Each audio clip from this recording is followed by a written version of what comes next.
All right, so Mark chapter 12, verse 12.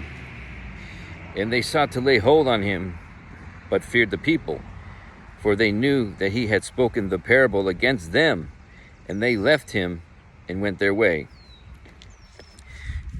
They see, so now that they're seeing that, oh, he's trying to say that we're like the wicked guy, the wicked husbandman, right? Because as you see in verse 10 and 11 are connected, right? Because in 10 he said, the stone which the builders rejected has become the head of the corner. And then 11, this was the Lord's doing, and it is marvelous in our eyes. So that's showing that when he's rejected, they're gonna be thinking that it was God's will to reject Jesus, the cornerstone. You see, because in 11 it's talking about these people that rejected the head of the corner, the stone which the builders rejected.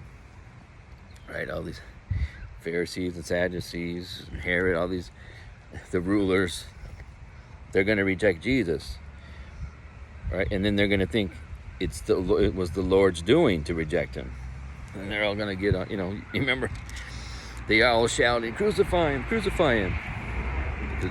They're going to think they're doing God's will. That's what God wanted, the Lord's doing, but it couldn't be further from the truth. So in verse 12, they sought to lay hold on him. They were putting two and two together, like, wait a minute, you talking about us? So they laid hold on him. They sought to lay hold on Jesus, but they feared the people, because they knew that he was speaking this parable about them, and they left and went their way. So they wanted to stone him another time. They wanted to stone him again, but they went their way. And then verse 13, and they send unto him certain of the Pharisees and of the Herodians to catch him in his words. Right. So they didn't have, they didn't want to grab him then. They wanted to get more proof, they wanted to get more evidence. So they're going to send the Pharisees and the Herodians to catch him in his words. Right? So it's all this whole conspiracy to catch him saying something wrong. And then verse 14, and when they were come, they say unto him, Master, we know that thou art true, and carest for no man, for thou regardest not the person of men, but teachest the way of God in truth. Is it lawful to give tribute to Caesar or not? So the knuckleheads are back. We get a higher level of knuckleheads coming. They're the Herodians, right? So they want to catch him. They want to trick him in a question.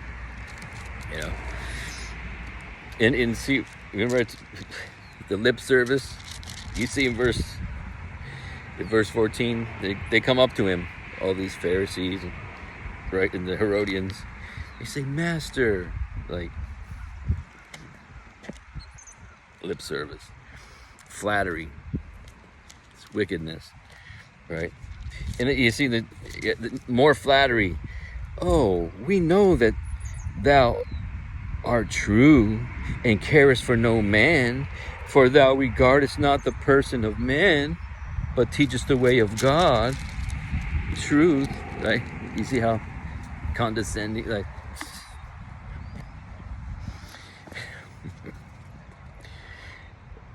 So verse 15, right? So, because he's asking him in 14, is it lawful to give tribute to Caesar? They want to know. They want him to tell him if it's the law to pay taxes to Caesar. So in 15, shall we give or shall we not give? But he, knowing their hypocrisy, said unto them, why tempt ye me? Bring me a penny that I may see it. See, he's always a million times ahead of these guys. It's because Jesus in 15 said, knowing their hypocrisy.